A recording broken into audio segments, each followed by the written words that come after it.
ஓம் நம சிவாய நமக. தென்னாடுடைய சிவனே போற்றி, எந்நாட்டவர்க்கும் இறைவா போற்றி.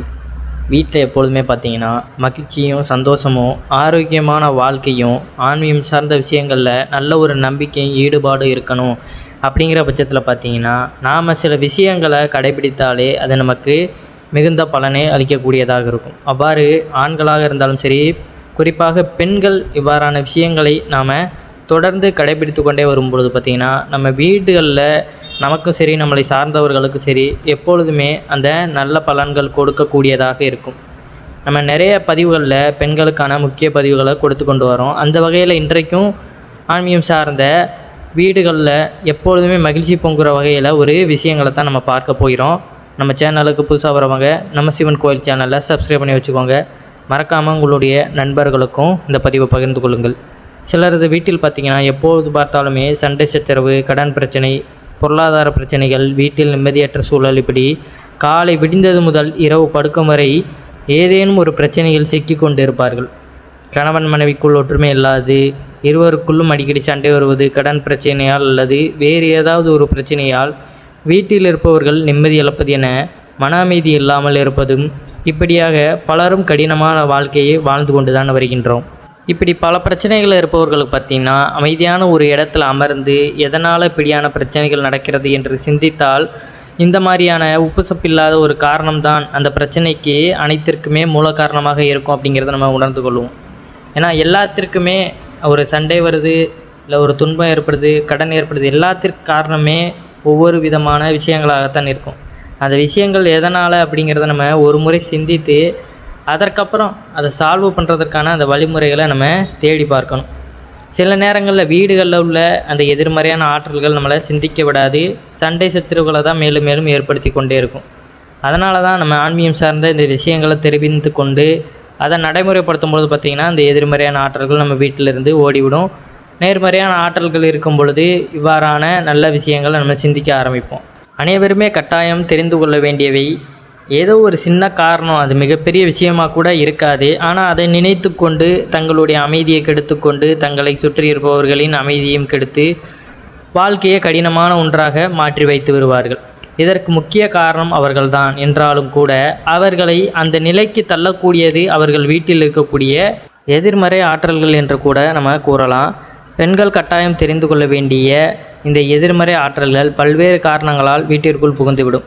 அவர்கள் அப்படி வாழ்கிறார்கள், இவர்கள் இப்படி வாழ்கிறார்கள், நம்மால் அப்படி வாழ முடியலையே அப்படிங்கிற மாதிரி எல்லாம் நம்ம நினைப்பது உண்டு. ஒரு ஏக்கம் அல்லது நமக்கு தெரிந்தவர்களுடைய, நம்மளுடைய நண்பர்களுடைய கணவனோ மனைவியோ அவர்களுடைய மனைவி அல்லது கணவரிடம் எவ்வளவு அந்யோன்யமாக இருக்கிறார்கள், சந்தோஷமாக வாழ்கிறார்கள், நம்மால் அப்படி வாழ முடியவில்லையே என்ற ஒரு ஏக்கத்தின் வெளிப்பாடாக கூட இவ்வாறு இருக்கலாம். ஏன்னா மற்றவர்களை பார்க்கும் பொழுதே நமக்குள்ள வீடுகளில் பிரச்சனையானது தானாகவே வந்துடும். நம்மகிட்ட இல்லாதது மற்றவர்கள்ட்ட இருக்கும், அதை நம்ம வாங்கணும், அதை நம்ம அடையணும் அப்படின்னு நினைக்கும் பொழுது நம்ம வீடுகளில் உள்ளவங்களிடம் அந்த எரிச்சலை நம்ம வெளிப்படுத்துவோம். இவ்வாறு பார்த்திங்கன்னா எது நம்மிடம் அளவுக்கு அதிகமாக இருந்தாலுமே அது நமக்கு நன்மை கிடையாது அப்படிங்கிறத நம்ம உணர்ந்து கொள்ளணும். அதனால் அடுத்தவர்களிடம் அது இருக்குது அப்படிங்கிற பட்சத்தில் நாம் அதை நமக்கு இல்லை அப்படிங்கிறதுனால மற்றவர்களிடம் அந்த வெறுப்புகளை நம்ம காட்டக்கூடாது. இப்போ பார்த்திங்கன்னா இப்போ ஒரு வேலைக்கு போகிறோம், அந்த வேலையில் ஏதாவது நம்ம தவறு செய்துட்டோம், இல்லை அங்கே ஏதாவது பிரச்சனை நடந்துச்சுன்னா அதே அந்த இதோடையே நம்ம வீட்டுக்கு வரும்போது நம்ம என்ன பண்ணுவோம், வீட்டில் உள்ளவங்ககிட்ட அந்த கடுப்பை காமிச்சிருவோம். இது நிறைய குடும்பங்களில் நடக்கிற ஒன்று தான். ஏன்னா கோபம் அப்படிங்கிறது ஏற்படுவது வேறு ஒரு இடம், ஆனால் அதை காட்டுவது அப்படிங்கிறது வேறு ஒரு இடம் அப்படிங்கிறது தான் இந்த இடத்துல. அதனால் அங்கே நடந்த பிரச்சனைகளை அங்கேயே மறந்துட்டு இங்கே வந்து எதற்கான சூழ்நிலைகளை கொஞ்ச நேரமாவது மகிழ்ச்சியான தருணங்களை நம்ம சந்திக்கிறோம் அப்படிங்கிற பட்சத்தில் அதை நினைத்து நம்ம அந்த ஹாப்பினஸை நம்ம ஃபீல் பண்ணணுமே தவிர இங்கேயே வந்துக்கிட்டு நம்ம அந்த கடுப்பில் இருந்தோம்னா மேலும் மேலும் பிரச்சனைகள் அப்படிங்கிறது அதிகமாகி கொண்டு தான் இருக்கும். இவ்வாறான விஷயங்களை நம்ம நன்கு உணர்ந்து கொள்ளணும். அப்போ வீட்டுக்கு வரோம்னா வீட்டினுடைய சூழ்நிலை என்ன அப்படிங்கிறத நம்ம உணர்ந்து அதற்கு தகுந்தாப்பில் மாறிக்கணும். ஏன்னா அந்த பிரச்சனை அப்படிங்கிறது அதோடு முடிந்து விட்டது. அதற்கப்புறம் திரும்ப நம்ம அங்கே போகும்போது தான் அதை பற்றி சிந்திக்கணும்.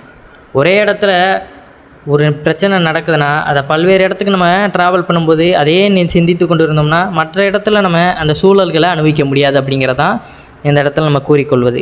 பெண்களுக்கு ஒரு ஏக்கம் இருக்கும், ஆண்களுக்கு ஒரு ஏக்கம் இருக்கும். நாம் எதிர்பார்த்தது போல் நம்ம கணவர் நம்மிடம் நடந்து கொள்ளவில்லை. அதே போல் என்ன பண்ணுறது, ஆண்களும் அதே நினைப்பாங்க. மனைவி நான் எதிர்பார்க்கதை செய்ய மாட்டேங்காங்களே அப்படிங்கிற மாதிரி இருவருக்குள்ளேயுமே இந்த யோசனைகள் தோணும்போது என்ன ஆகிறது, இப்படி பல காரணங்களில் பிரச்சனைகள் கூட ஏற்படுகிறது அப்படிங்கிறது கூறலாம். இருவருமே மனவிட்டு தங்களுடைய ஆசைகளை கூறி அதை வெளிப்படும் பொழுது தான் அந்த அந்த இயக்கங்கள் அப்படிங்கிறது நிறைவேறும் அப்படிங்கிறது உண்மை. இது முடியும், இது முடியாது அப்படின்னு வெளிப்படையாக நம்ம பேச்சு அதில் நம்ம புரிந்து கொண்டு நடந்து கொள்ளும் பொழுது தான் அந்த குடும்பமானது செழித்து ஓங்கி போய் கொண்டு இருக்கும். அதுலேயும் சண்டை சச்சரவுகள் எதுவும் ஏற்படாது. அதனால் எல்லாத்தையுமே நம்ம புரிந்து ஒருவருக்கொருவர் பேசி அதை அணுகும் பொழுது தான் அது நமக்கு முழுவதுமாக கிடைக்கும் அப்படிங்கிறது உண்மை. பெண்கள் கட்டாயம் தெரிந்து கொள்ள வேண்டியவை அப்படின்னு பார்த்தீங்கன்னா, இந்த எண்ணம் மனிதனின் இயல்பான குணம். இதனை மாற்ற முடியாது என்றாலும் அதை இப்படியான எண்ணம் வராமல் அடியோடு தகர்ப்பதற்கு கையில் இருக்கும் ஒரே ஆயுதம் என்னவென்றால் அது அறிவியல் கிடையாது, ஆன்மீகம் மட்டுமே. ஆன்மீகம் மட்டுமே இருக்கும் வாழ்க்கையை எப்படி மகிழ்ச்சியாக வாழ்வது என்பதை கற்றுக் கொடுக்கக்கூடிய கையில் இருக்கும் சாவி கண்முன்னே இருக்கும் ஆசான் என்றே கூறலாம். அந்த வகையில் பார்த்தீங்கன்னா, இன்று பெண்கள் தங்களுடைய குடும்ப சூழலை, சுற்றுப்புறத்தை, தங்களுடைய மனநிலை எப்படி வளமாக வைத்துக்கொண்டு வாழ்க்கையில் மகிழ்ச்சியாக வாழ முடியும் என்பதற்கான சில ஆன்மீக குறிப்புகளை தான் நாம் இங்கே பார்க்க இருக்கிறோம். இப்போ நமக்கு கேள்விகள் கூட எழுப்பலாம். இதையெல்லாம் செய்துவிட்டால் என் வீட்டில் மகிழ்ச்சி நிலைத்து விடுமா, இதையெல்லாம் செய்துவிட்டால் என் குடும்பம் முன்னேறி விடுமா, பெண்கள் என்றாலே இதற்குத்தானா என்று பெண்ணியம் என்ற பெயரில் விதாண்டவாதம் செய்பவர்கள் நீங்கள் என்றால் இந்த பதிவு உங்களுக்கானது கிடையாது. எந்த ஒரு பதிவுமே இப்போ பெண்கள் பார்க்க வேண்டியது, பெண்கள் செய்ய வேண்டியது அப்படின்னு நம்ம கூறுவோம் அப்படிங்கிற பட்சத்தில் அது அவர்களுக்கு மட்டும் கிடையாது, அவர்களுடைய குடும்பத்திற்கும் அப்படிங்கிறத நம்ம உணர்ந்து கொள்ளணும். அதனால் தனக்குத்தானே அப்படிங்கிற அந்த எண்ணத்தில் இருப்பவர்கள் பார்த்திங்கன்னா, நாங்கள் தான் செய்யணுமா அப்படிங்கிற அந்த எண்ணத்தில் இருந்தால் இது நமக்கு எந்த வகையிலுமே பயன் தராது. ஆண் பெண் இருபாராலுமே செய்யலாம். ஆனால் பெண்கள் அப்படிங்கிறவங்க கொஞ்சம் நல்லா எடுத்து செய்கிறதுனால தான் அவர்களை குறிப்பாக கூறுவது அப்படிங்கிறத நம்ம இந்த இடத்துல புரிந்து கொள்ளணும். ஏதாவது ஒரு வழியில் என் குடும்பத்திற்கான நல்ல வழி பிறக்காதா, மகிழ்ச்சி தங்காதா என்ற ஒரு ஏக்கத்தில் இருப்பவர்கள் கீழ் வரக்கூடிய விஷயங்களை தவறாமல் செய்து வருவதன் மூலம் உங்கள் வீட்டில் இருக்கக்கூடிய எதிர்மறை சக்திகள் நீங்கி உங்களுடைய மனம் ஒரு நிலைக்கு வந்து அதன் பிறகு உங்கள் வாழ்க்கை, உங்களுடைய எதிர்காலம் சிறப்பான முறையில் மாறுவதை கண்கூடாக பார்க்க முடியும் என்பது நிதர்சனமான ஒரு உண்மை. முதல்ல காலையில் நம்ம எழுந்தவுடன் பார்த்திங்கன்னா, வீட்டின் வாசலில் தண்ணீர் தெளித்து கோலமிட வேண்டும்.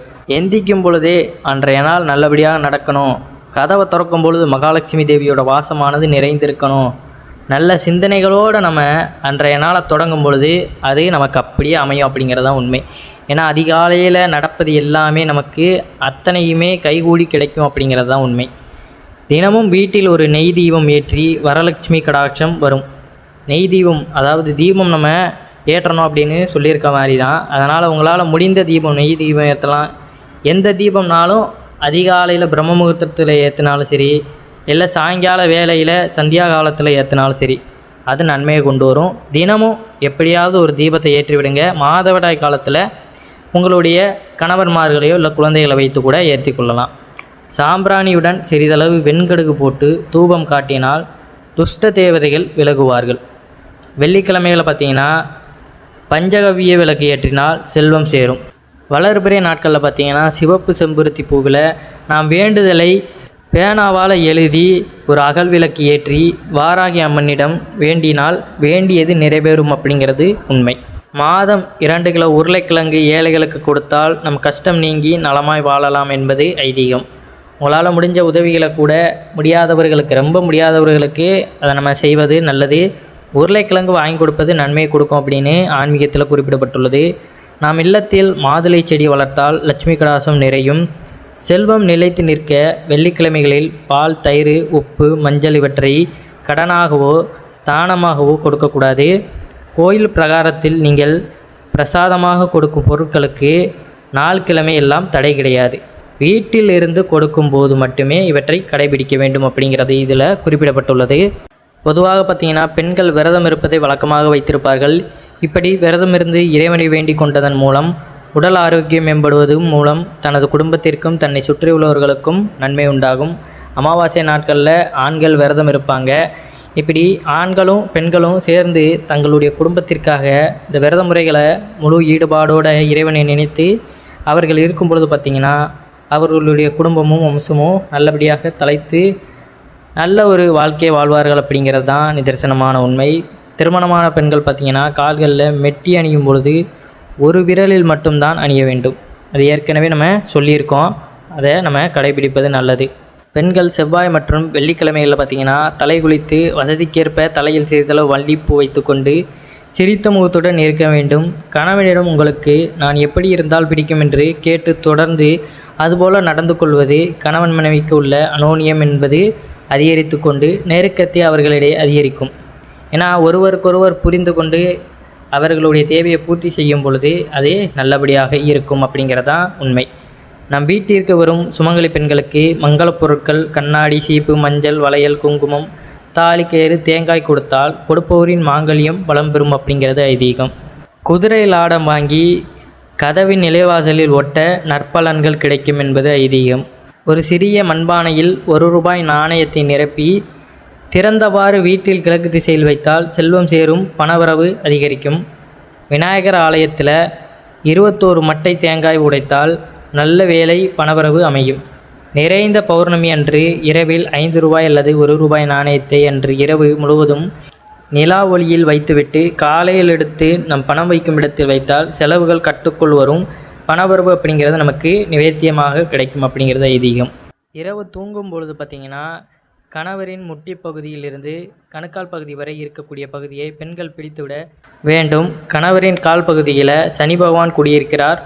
உழைப்பதற்கு மூல காரணமாக தொழில்காரர்களாக இருக்கும் சனி பகவான் பெண்களின் கைகளில் குடியிருக்கக்கூடிய சுக்கிர பகவானின் தொடர்பை பெறும் பொழுது அந்த வீட்டில் பணவரவு அப்படிங்கிறது அதிகமாகும், தங்களுக்கு பலன்களும் அதிக அளவில் கிடைக்கும் என்பது அனுபவ உண்மை. இதனை பெண்கள் தவறாமல் செய்து வர வேண்டும் அப்படிங்கிறது குறிப்பிடப்பட்டுள்ளது.